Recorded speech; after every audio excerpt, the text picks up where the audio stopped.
live from the Capri Campers mobile podcast studio and community development center.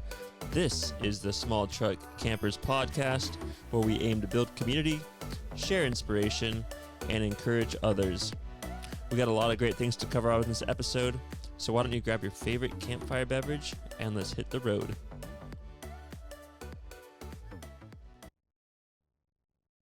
Hey guys. Whoa, where are we going with that? There it is. Hey guys, thanks so much for joining me. Episode 30 of the Small Truck Campers podcast. I am so thrilled to be here, bring this episode to you. And bam, if you're watching this on YouTube, have a look. We have a full new camera set up, and it is showing the camper, the recording podcast studio in all of its glory. I'm super thrilled that I was able to figure out how to hook up a nice camera to the podcast software. So when it's recording video, we have this HD, almost 4K resolution, and you can just see everything in this camper. You got my beautiful artwork here. You got the table with all the software and all the recording stuff. I'm on this nice little couch area, and it's night out, but behind me, behind this window, hopefully I can bring you guys some good views to record some podcasts in the future. So I've been doing some research, been doing some work, and I'm so stoked I figured out how to do this because it is a game changer. We have just leveled up, especially for those watching on YouTube. You're not going to be able to tell, obviously, if you're just listening, but if you're watching, it's going to be great. And when we do have guests here in the podcast studio, having this higher definition camera, it's just going to be awesome. And then when I'm recording remotely, just being able to see kind of my reactions and getting, hopefully, someone on the other end has a good camera. I think it's just going to make for a better product, a better podcast. And I think it's going to lead to better conversations because, you know, it's so hard to have a good conversation when you're kind of laggy and pixelated. And I'm really hoping this changes. So I've been doing work to the podcast studio. This is the first episode I've recorded not plugged into shore power. I got my 1,000-watt inverter from Renogy hooked up, and it's powering this whole thing right now. It's, not a whole lot, but it's powering my soundboard, my computer, and got my phone plugged in. So really stoked. We have just entered the true mobile podcast studio era. Before I had to lug around my Jackery, which isn't a big deal, but just having it turnkey, ready to roll. Super thrilled to be bringing this to you. So if you're listening to the podcast and you want to just put on when you're doing dishes or put on the TV when you're cleaning up the house, now you'll be able to see kind of what's going on versus just kind of my face kind of blurry and pixelated. So I'm super stoked to be bringing this to you for episode 30. And this will be the way forward. Hopefully it just keeps getting better and better. I love learning about how this stuff works and kind of trying to level up the podcast to bring you guys better conversations. And now with clarity, we can hopefully have better conversations. I do want to acknowledge, though, that I did have a technical difficulty when I went to record this podcast. I went to hit record, and there's a glitch or a malfunction. I don't know if it was an update from my computer or an update from the podcast software, but essentially they stopped talking to each other. It all looked good when we were chatting, and then I went to go edit the podcast, and I noticed there was a slight echo from my guest speaker on my computer because his sound was coming out through my computer. I did the best I could to filter it out, and it's really not that bad, but I want to give you a forewarning that I do acknowledge that it is there.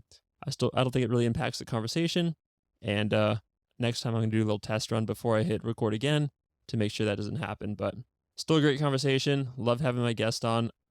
Just a huge shout out to Capri Camper for making this podcast possible.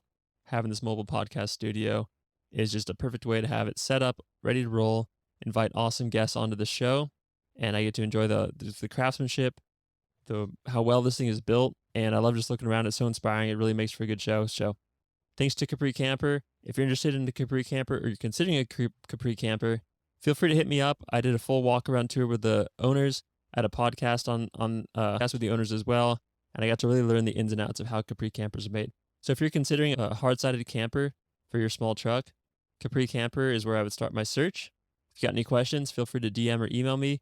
Be happy to chat with you about them because they make some really great products for a variety of trucks, and they're stylish, they're comfortable, they're insulated, they're warm, and they're timeless, to be honest with you. No one else is doing what they're doing. So check out Capri Camper, or if you got any questions, feel free to shoot me an email or a DM and we can chat. And now let's welcome our guest, Joshua Stubbs, to the Small Truck Campers podcast. Yeah, far away, man. All right.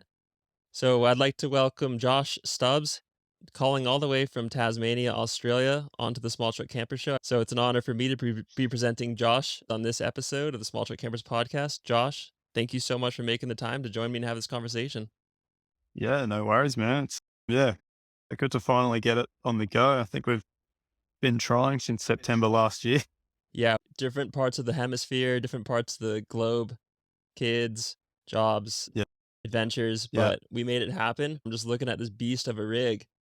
Why don't you bring our listeners up to speed with the current setup you got down there? Yeah. So it's a 2004 Mitsubishi Canter or Fuso import.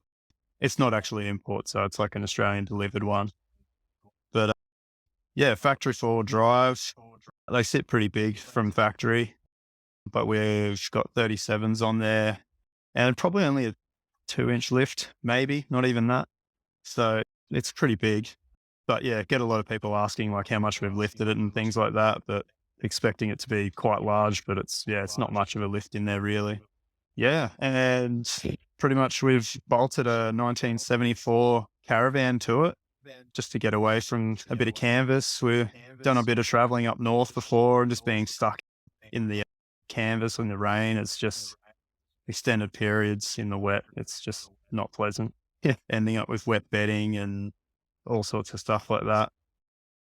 Putting a kid in the mix too.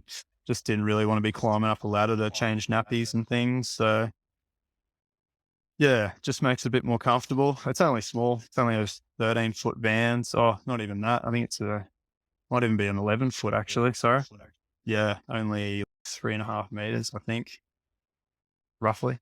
But yeah, it's home for us now. We've been in it for probably be over a year, coming up to 2 years, I reckon. Yeah, it's pretty cozy, but does the job. Yeah, I'll say. Definitely does the job. Yeah, It's pretty definitely just, incredible. gives you a bit of, a bit different, eh? I just didn't want the generic alloy box that everyone puts on the back of their trucks most of the time. Something to stand out. I prefer just, old school retro things anyway. It's just a bit more character, a bit more, bit of class or something. Old is cool. Old is hard to get and old is not as reliable, but definitely more fun to be driving down the road in. Yeah, the looks you get, it's pretty wild. Yeah, so I'm just looking at this thing, and if you're not watching this podcast, you're listening. It's a Mitsubishi Fuso it's got the flatbed on it. It's like you said on 37s with a sick light bar on the front with hella lights, and then plopped on the back. It looks just so natural that 70s camper. We'd call it a trailer Yeah, like in America here, but yeah, a caravan for sure for you guys. And how did the vision yeah, of this whole thing come together? I feel like a lot of people, it's hard to put all these pieces together. yeah. It started as a really basic Photoshop while we were stuck in the rain in our rooftop tent, just like pouring rain. Yeah, pretty reputable brand, but it was just leaking through the little skylight and all sorts of other little fan in the roof. And yeah, like we had a pan in the bed trying to catch the water. And I was just like, nah, there's got to be something. It's got to be something better than this. We'd already changed setups a fair bit. I don't know. It was probably our fourth rooftop tent sort of trial, just over various cars and things. And so, yeah, I think we've just worked our way up to it. And yeah, it's the ultimate setup. It's like small. It's not that small, but it's small enough to get you a fair amount of places. Normal parking spot. Normal parking spot. It's actually shorter wheelbase than a single cab 79 series cruiser, which is crazy to think about. It's tall and wide, so you are a little bit limited just on like tracks and things. Like a lot of the tracks in Australia are quite tight, like low trees and things hanging down, so you can get a little bit hung up there, but still in comparison to a Unimog, it's tiny. Yeah. Oh man, it looks incredible. And if you want some photos of it, obviously check out the Instagram post, which I'll pin for this conversation to the top of our Instagram feed so you can check out some of the interior shots. It's super beautiful. But so Josh, you say you've been living this in this thing for 2 years. That's quite the dedication. So like, where did you grow up, and how did this love of the outdoors kind of all come to life? Where did that start, and what did that look like as you were growing up? Yeah, so I grew up in northern suburbs of Brisbane in Queensland. But yeah, pretty much as far as I can remember, we were camping on weekends and things like that. Always camping as a family and like dirt bike riding, water skiing, up the beach. Just yeah. most weekends are away. But yeah, I don't know. We just got to a point, yeah, where we were away every weekend pretty much. The 80 series was always loaded, ready to go. Get home from work on Friday, chuck some stuff in the fridge, and head out. We just got to the point where it's like we just want to make this work as a full time thing because we were on the road before our young bloke came along for quite a few months, not a year, but yeah, pretty much on that trip back from traveling. I think it might have been about 6 months or so. We were just like, no, we're not going to go back to a standard 9 to 5. We're going to, yeah, we're going to do this. We're just going to make it work, whatever it is. Awesome. So you're growing up in, like you said, outside of Brisbane. Was that along the coast or was that more like inland from the coast? Yeah, just inland in the burbs, nothing special. Yeah, just parents were always keen to get out, just pile us into, I think it was like an MK patrol wagon, and yeah, just head out. And yeah, we often go to the beach, like up Bribie Island and Fraser and even Moreton a few times. Yeah, and a fair bit of bush stuff as well, just taking dirt bikes out. And friends of ours had ski boats and things, so out water skiing as well. But yeah, majority of the time just out camping pretty much. So I've been doing it for a long while, What kind of, pretty aside from much. the Yeah. Nissan, we'd call it like a Nissan Patrol. What kind of rigs were you guys exploring in? You said you had the 79 series or what was that in? From like from early on, I think my dad had it was an MK Patrol, I think. So like the real before a GQ, like the real square headlights and things like that. Pretty sure it was an MK. But yeah, like we'd just, yeah, he'd do some pretty wild stuff with a car full of, a car with kids in the back, just water up over the bonnet and things like that, going through crossings and washouts. It was just inevitable that I was going to end up going down the same path. Of course. And yeah, so the first rig I had was a Suzuki Sierra. So that might be a Samurai for you guys, maybe.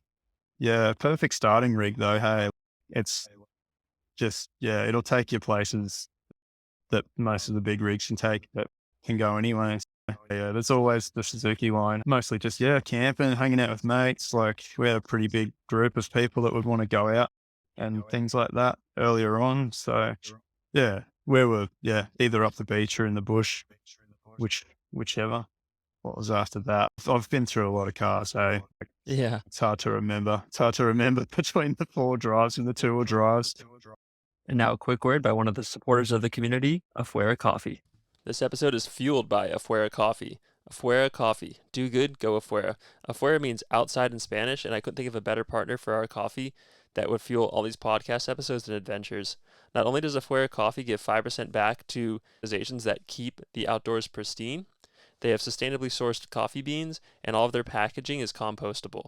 With coffee names like Sunrise Sessions, Morning Gratitude, and Black Gold, it's sure to fuel any adventure you have in store for the day. So do good, go Afuera. Use code SmallTruckCampers at checkout for 10% off. And now, back to the podcast. For sure. I think after that it was the single cab Hilux with a style side on it, which that was probably one of my favorite, I reckon, to be honest. Just playing with leaf springs and like making that thing just, yeah, really flex. I just had it in my head that I wanted to just be able to outperform some coil cars. Yeah, pretty fun just playing with the leaf springs and making them really move and maxing long shocks out and things like that. And then I think it was the 80 series after that. So that was, yeah, another really good one. That was probably one of the longest running cars that I had. I think it was about 5 or 6 years and did quite a bit of travel in that.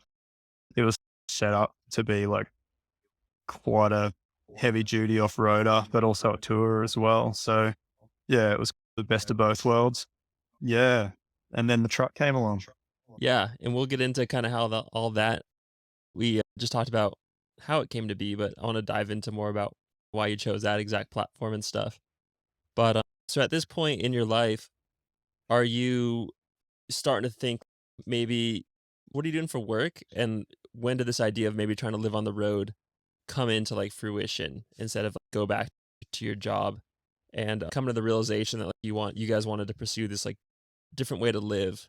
Wrong, but Yeah. do you want to dive into that? Working as a tradie, as a locksmith for about 12 years or so. Quite a long haul. Did my apprenticeship and everything, and then went tradesman, just at the same place. But yeah, just pretty understaffed. There was just so much reliance on me to just be there and be ready for all that time with no real backup. The burnout and the stress was, yeah, it'd been playing on my mind for quite a while. Yeah, it would have been far later in the piece, probably in that sort of 11th or 12th year. But yeah, had like a real bad panic attack on the way to work one day. Didn't know what it was. Like I thought it was a heart attack, to be honest. Like my heart was just, I didn't even know. I was glad to pull over and like, yeah, it wasn't good. And yeah, like it really pulled me up on how I was feeling about everything and just the burnout and yeah, just living this high stress life in the rat race, just paying this big mortgage off and not really wanting to still be in that position however many years down the track. So yeah, like we really do like coffee. And then from our travels, we just got sick of buying just garbage coffee wherever we go, like paying $7 for just this disgusting drink that you got to suffer through. And then, yeah, so we just brainstormed and yeah, decided on a mobile coffee trailer that we could just take wherever we go, for us especially, but for everyone else that doesn't like paying top dollar for crap coffee in the middle of nowhere. And yeah, we probably spent, maybe a year just building this little trailer. I just got this little it was a luggage trailer it started its life as. And yeah, had some help by a few mates, just do some welding and some bits of fab for me. And I can do a lot, but welding, like heavy fabrication, like I just don't trust my work. So having some mates that can weld is always handy. Big And time. yeah, we essentially just turned this little luggage trailer into just this pretty wild little off-road coffee trailer. Like it's got independent suspension and like a heavy duty drawbar and yeah, it's pretty crazy. It weighs a ton now, but yeah, it's solid. It's like testing it over corrugations in the 80, just hitting corrugations at 80, 90 Ks and just seeing this thing like bouncing around behind me. And it lasted. So yeah, it's solid as. You said you had a mortgage, you had all these kind of things going on, and it was just really stressful to keep up with the pace of work and the rat race. And by some standards, you made it. You bought a house, I'm assuming in Brisbane. You were working towards this profession, which for those of those listening that don't know, tradies or tradesmen in Australia, they get paid really well. It's a really, whether you're like a carpenter, like a bricklayer or an electrician, just the pay rate over there is really well for tradies. So I would imagine on one hand, you have this awesome life going, you have your house, I'm sure you have the cool 80 series, and to take that leap of faith to say, no, I'm done with this. Like what ended up happening? Did you end up selling the house, and did you still live in Brisbane when you started doing this coffee kind of thing? And was this coffee thing a way to make money and pursue your life on the road? Or I want to connect those dots a little bit. Yeah. So yeah, it was a pretty horrible feeling about selling the house. So it didn't come about straight away though. So we probably 7 years ago now, we built it. So quite young, like 24 years old, building your first house. That in itself is a pretty big step. And people told us we were crazy for doing that as well at the time, that we were just, so done with throwing money down the drain renting. Just had to make it happen. And yeah, so it was pretty cool for 5 years. The crazy thing is though, like when we moved in, just general chat, we was just saying that it was going to be a 5-year plan in that property. And then it happened to be like literally 5 years, like almost on the dot, that we then had decided to do all this, and like we'd rented it out. So we rented it for a year, like while we were traveling. the first time. And then, the house pretty much just got trashed. So we were always waiting for a call, like while we're trying to relax on a beach somewhere or something, and you're just waiting for a call from the real estate to say that this has happened. And that, it just wasn't worth it in the end. Like, we made our way back down to Brisbane because we were up north in Cape York at the time. My partner was like very heavily pregnant, so we had to scoot back to Brisbane to have our young fella. And then, we just decided that it's not worth the stress of keeping it and renting it, just to sell it and just relieve that mortgage pressure. Like, without that mortgage overhead, like, it's just a massive relief off your shoulders. Like, it's hard to know till you actually do it. Like, we felt sick to our stomachs with the thought about selling the house, but because, like you say, you've made it. You've got the house, you've got the shed, you've got the decent sized block, all the toys in the shed. But once you let all that stuff go, like those sort of, what is it? The word, like material things. Yeah. So like moving into this and just having the freedom to just say, like, where are we going today? Just chuck everything in and drive 5 hours and you're in a totally new place. And it's just, a crazy level of freedom that until you do it, it's hard to understand. I mean, that's what we're trying to do with this podcast, is share those stories to inspire people to take that leap if they want. Community out there in the States, but the community is global, which is just incredible.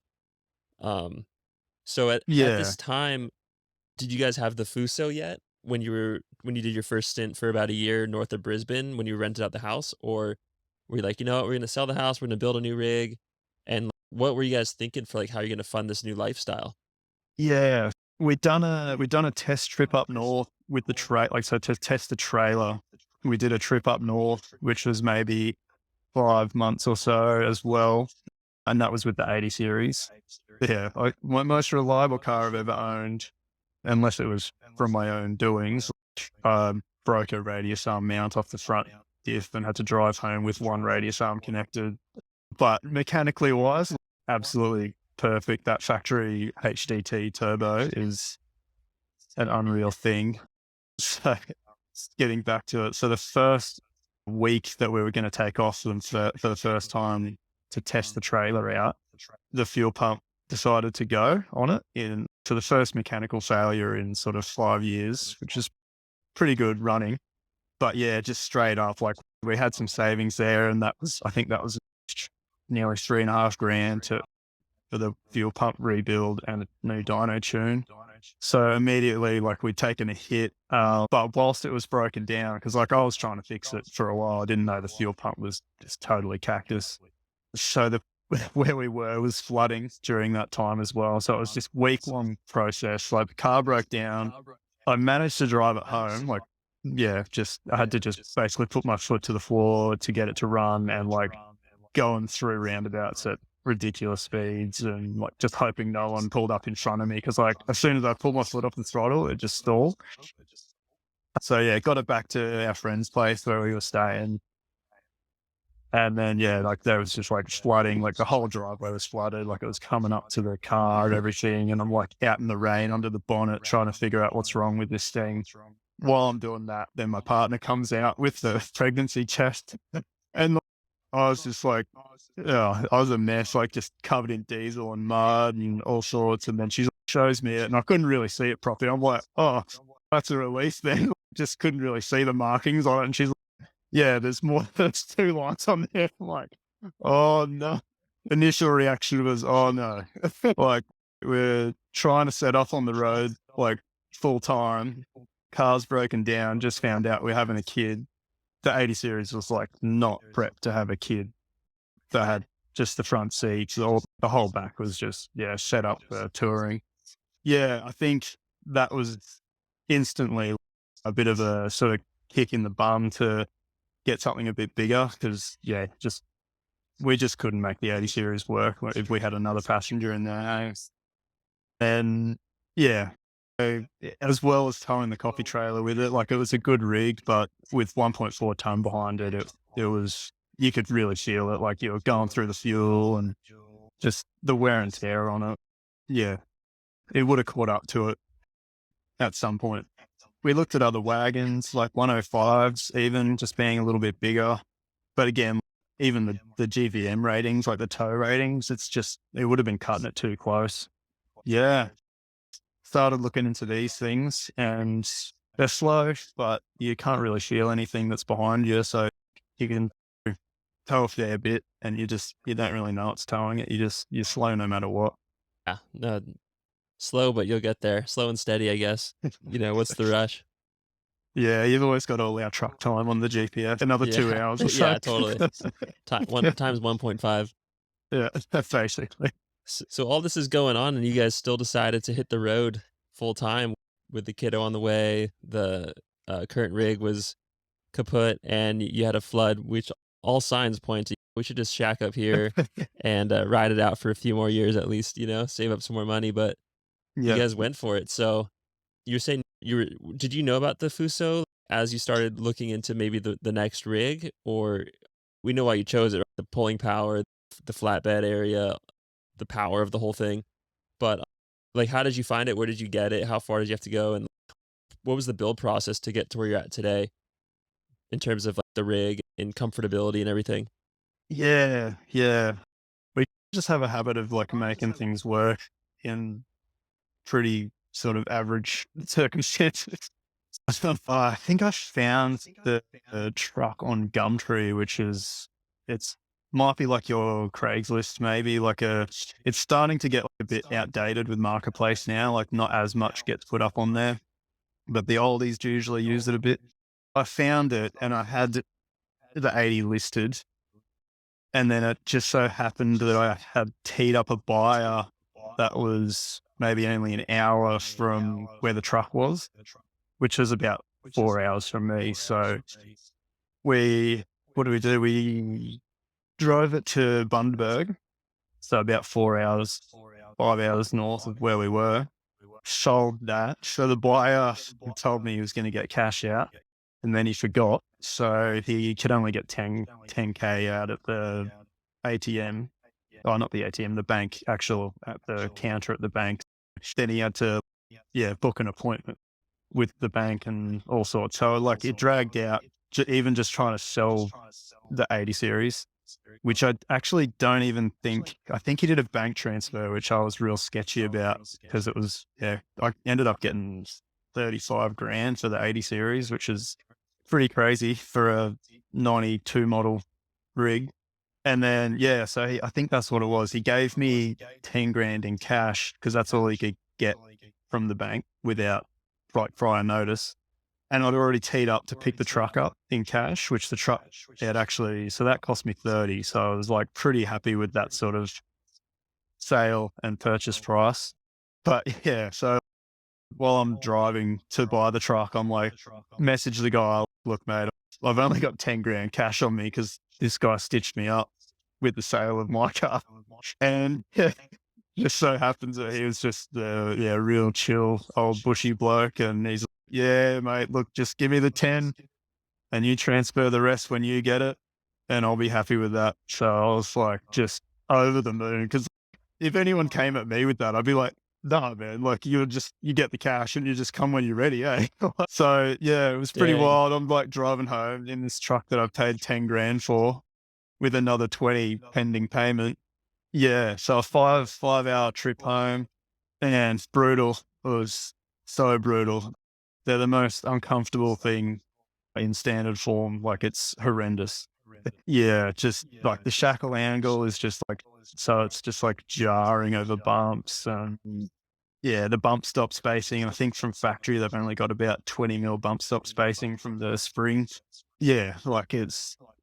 I was wrecked when I got home, eh? Plus the extra length on the throw. I just wasn't used to the big truck throw on the gear sticks.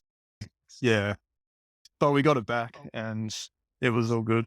Yeah. So it was a super basic setup. So it already had a full flatbed tray on it with a bit of a camping setup. So it had a rooftop tent and a couple of toolboxes, things like that with a fridge in it. So it was set up enough for me to just do some basic stuff so we could get back on the road like ASAP. Because that was it. Like we were, like time was ticking for this baby to come. So like we just wanted to get up north and get this Cape York trip done. So yeah, we just did a super basic 12-volt system in the back. I got like an ARB Elements fridge just bolted onto the tray. Hadn't touched any suspension work then. It was just standard suspension. It came with the 37s though, which is a bonus as well, because that's quite a big outlay to buy the super singles and the 37s. Yeah. And I think I spent maybe a month at my dad's place just doing some quick tidying up and enough to get it usable for us. And then, it was still like pouring with rain at this stage. So like it was still places flooding in Brisbane, things like that. I literally got to a stage where we could use it and I just threw whatever else I had left to do in the tray and we just took off up north. Still has the rooftop tent, or? Yeah, we had a James Brown rooftop tent that we took off the 80 series. I don't remember the model of it, but yeah, just that square pop. So yeah, comfy enough sleeping wise, but yeah, it didn't have a bull bar on it. Like I had taken this huge, big, ugly bull bar that he had on it, took that off. The bull bar on it's actually a XJ Cherokee ARB bar that's been modified to suit. Perfect. So yeah, like so the ridiculous thing is we got back up to Bundaberg and then had like total brake failure on it. So like we were rolling up to a set of traffic lights and just foot went to the floor with the trailer on the back doing maybe 60 Ks. And yeah, like I just had to jam it back down in gears. But yeah, we spent 2 weeks in Bundaberg doing a full brake overhaul. Yeah, the month before we had the hit with the 80 series fuel pump. So there was $3,500 there. And I think I did about $2,000 just in brake repairs a month later in this. So like our initial sort of savings were heavily cut into before we even got anywhere. Crazy. Wow, well, you guys persevered though. Man, that's awesome. How's the like the camping culture over like where you guys were going? Do you like book campsites? Or do you go out in the bush? Are people pretty chill with caravans coming through or like rigs like yours, or like is it to be like a so-called like nomad out down there? Yeah, it's pretty varied. Hey, like you've got your sort of national parks camping and things like that, that's all paid for. It's pretty nice.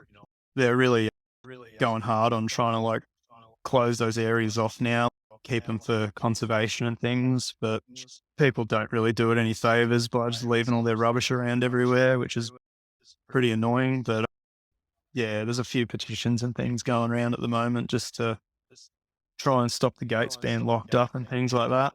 But yeah, there's heaps of free camping, heaps of bush camping, beach camping, caravan parks. We try and stay away from them just because they pack them in and they're pretty expensive. Like we might pull in there if we need to have a do some laundry and things like that. But usually, yeah, we try and keep costs to a minimum. So free camping most of the way. Yeah. What I thought was cool when I was there, like the parks, like the beach parks have like those free electric barbecues. Do they still? I don't know if you like are familiar with those. That was even up like north of Brisbane in Mooloolaba. Is that up there? Yeah. We stayed up in Mooloolaba for a bit before going up to Noosa and the Sunshine Coast and that.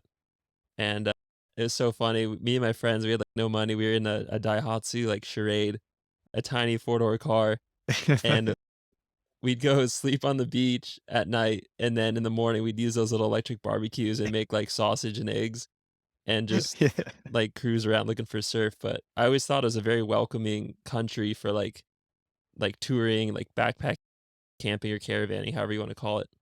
Yeah, they've still got heaps of that sort of stuff. Hey, I think majority of them are big gas now, but yeah, the services are pretty good. Even a lot of the free camps, fair few of them are fully self-contained. Like you've got to have your toilet and everything like that. But a lot of them, maybe not a lot of them, but a few of them have got like toilets and showers and things. Yeah, it's pretty good. Or they might have like a gold coin donation, like $1 donation to have a shower or something, which we don't mind doing. we've got a shower on board, but you're better off using a shower so you don't go through your water in the tanks if there's one there. Yeah, totally got to conserve it. It Yeah. reminds me, we were, we couldn't find anywhere to camp, so we just crashed in this neighborhood, and I was sleeping in the car with my legs out one side and my head out the other side of the car. And my buddy had a Aussie Swag, which is like but for the listeners, it's like a air mattress with a blanket built in and it's waterproof. It's like one unit. And my buddy just takes a Swag and crashes just on some lady's like front lawn. This is like midnight or 11 p.m.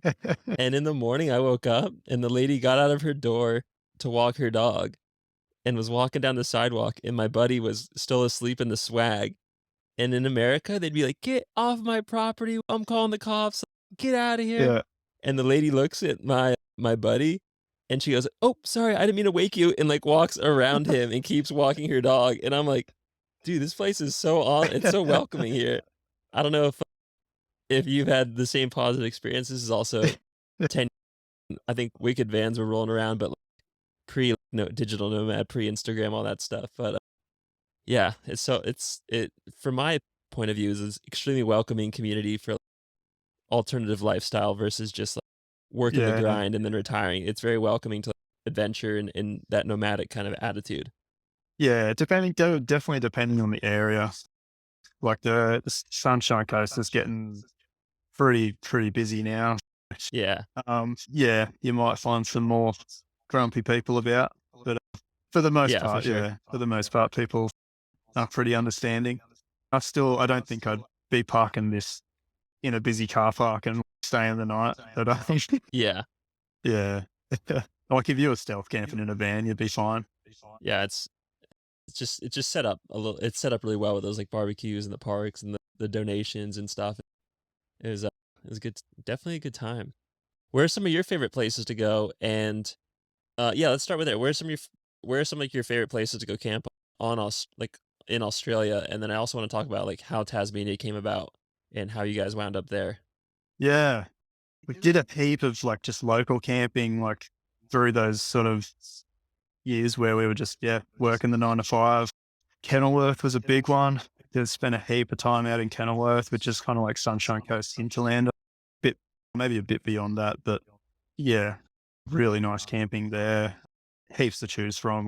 Yeah, we had our local spots, but which was just one of the national parks. It's just got like a real nice little, almost fluorescent blue water hole there, which was just awesome. That was our go-to for a long time. Yeah, definitely like heading up north, like Cape York was unreal, like right up to the tip. Probably one of the best trips I've done. Definitely one of the biggest too. Like it's a long way. It's a lot of Ks. Yeah, it's just nice. Like we're up there in middle of winter and you're just wearing shorts and a shirt, like just perfect temperatures for winter. I don't know how you'd go in summer, like you'd be dripping. So That's at the yeah, very tip of Australia, like past Cairns, past Port Douglas, like yeah, way up yeah, there, past the Daintree, and yeah. The northernmost point of Australia. Yeah. awesome. So that was really sick. I'm glad we did that in the truck, to be honest. Like the 80 would have done it, but like the truck just did it like it was nothing. Like the, I don't know if you've heard of the old Telegraph track, but it's like one of the most iconic sort of tracks, I guess, in Australia. Pretty wild, but yeah, like people are taking more trucks up there now, but the last crossing, like Nolan's crossing, like we had the water easily. The bar wasn't on there then, but we would have had it up to that bar where the lights are, like in water. So pretty full on. Like we probably would have flooded the 80 if we took it through there. And do you have a snorkel on the Fuso? Yeah, I got a 4-inch snorkel out the back. Nice. Yeah. Yeah, so the roads there, yeah, it is crazy how much they flood. We got a lot of flooding when we did a separate trip up to Crescent Head. Yeah, like you see why all the cars over there have snorkels and stuff because the amount of rain and flooding, it's insane. I can't even imagine up where you were way further north where it's like super tropical, like thunderstorms and stuff. Yeah. You'd be stuffed without it, to be honest, like without a snorkel. So how did the transition go, like, to Tasmania and like how what was that chapter all about? Because currently, I know you guys have a rental property down there, a set up like maybe not camp, but like an outpost. Yeah, we took off in December last year. So pretty much spent, like we got back, had our young bloke while I was building the van, because I did a full renovation on that van. It was just trashed when I got it. I planned 3 months on that. It ended up taking a year. So we For were, the yeah, we were back in our home territory, just at a friend's place, using his big shed and his skills as well for fabrication. But yeah, that had ended up blowing out to a year for the build. So in that time, we had decided to sell the house. So we had, a fair chunk of money behind us as well at that stage. Yeah, we didn't really like the idea of not having anywhere, but I guess we priced ourselves out on the market in Brisbane as well. Just the prices are just pretty insane and still going up. So we just knew that we couldn't really get what we wanted there, which we just didn't want to go back to the suburbs, really. We just knew it had to be something of decent size and a bit out of the way.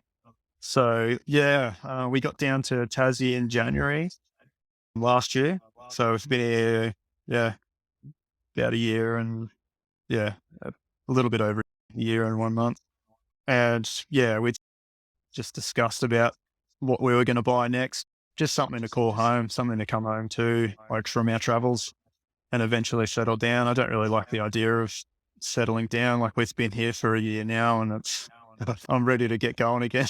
But yeah, we did a lap of Tassie in the first 2 months, I think, and looked at a couple of blocks. Got in contact with a real estate agent while he was showing us another block. We were describing what we wanted, and then he said just hold up, and called us back the next day, and pretty much brought us here and showed us this property, and we just said, that'll do. That's it. But now we've got 50 acres here. It's all bush, super, super thick bush. It's workable, but it's quite difficult. But like standouts with full-time spring water, which is huge. Bit of elevation and not too steep of a gradient. Like it's still got a gradient, but it's not anywhere near what we were looking at before. So and the price was right, and it already had a tiny house on it. So it just ticks a hell of a lot of boxes. Yeah, it is a little bit out of the way, and the access is a little bit of a pain. Like it's up an old forestry road, so it's pretty chewed out. So it can take you a good sort of 5-10 minutes just to get down to the bitumen. But it's worth it. It's worth it 100%. Like we're off grid. Like we're already used to off grid life, living out of the truck. So it was no real different going into the tiny house as well. So epic. Yeah. That's incredible. yeah. Yeah. Go for it. Yeah. So plans like moving forward, we're trying this cabin out on Airbnb, which it's actually looking like it's working pretty well. We'll see how that goes in winter, because we're above the snow line too. Frozen pipes and lack of sun might affect people wanting to come here in the winter, because it's rough. It's really rough.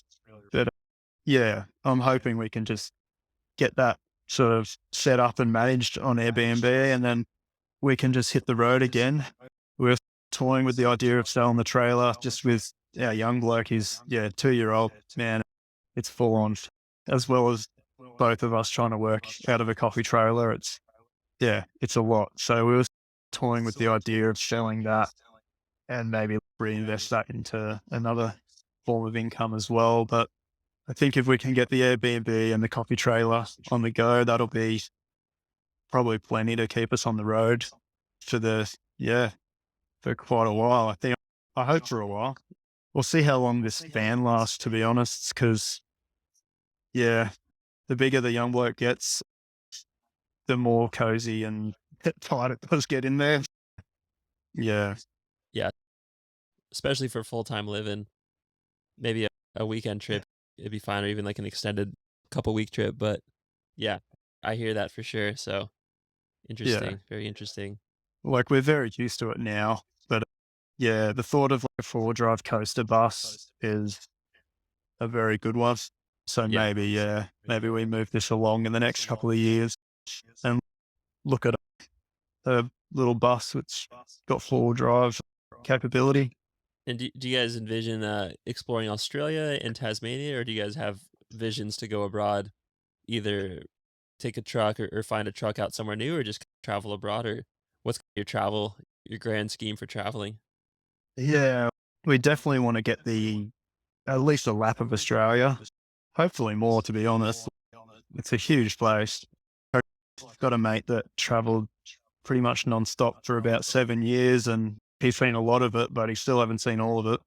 Yeah, I think definitely get the mainland well travelled. The thing with having Tassie as our home base now is we can just explore that whenever. But yeah, like the thought of going abroad would be, yeah, pretty cool. We'd really have to get our finances sorted, I think. Like we'd want a bit more income just for the unknown. Yeah, absolutely. Yeah, but yeah, like you were saying before, that would be pretty sweet little trial if we could a bit of a swap of some rigs at some point too. I'm down. Yeah, super down. That'd be Yeah, awesome. yeah. We haven't done too much travel abroad. Yeah, like New Zealand, Japan, Fiji. I think that's it. But yeah, I've got a bit of family overseas as well. So yeah, definitely getting around would be pretty cool at some point. Yeah, one step at a time. And you guys are obviously living a great life right now, and with the property in Tasmania, hopefully it keeps turning over so you keeps funding adventures and more good things to come. So I'm Yeah, excited to see what this year holds in terms of rigs and properties and travels, and I'm sure our followers will be keen to watch as well. So it's gonna be exciting. yeah. Awesome, man. Yeah. Sick, dude. Great chatting to you, Josh. Stoked we got to connect finally, and I loved hearing the story of how the Fuso came to be and upbringing up in Brisbane and travels north and then eventually landing in Tasmania. It sounds like you guys have a good thing going on. And like I just said, I'm excited to see how this year pans out and what adventures you get up to. And we'll be following along for sure. Yeah. Awesome, man. Yeah. Yeah. Thanks for having us on too. It was, yeah, good to get on here and get it done, eh? Yeah, my pleasure. It's great chatting to you. And for more information on Josh's property, I'll link to the Airbnb below if you find yourself in Tasmania and you want to check it out. And for, like I said, his interior shots, check out our latest Instagram post. I'll pin that to the top and we'll be following along Josh's adventures. Thanks so much for making the time and looking forward to seeing what's next. Too easy, man. Thank you.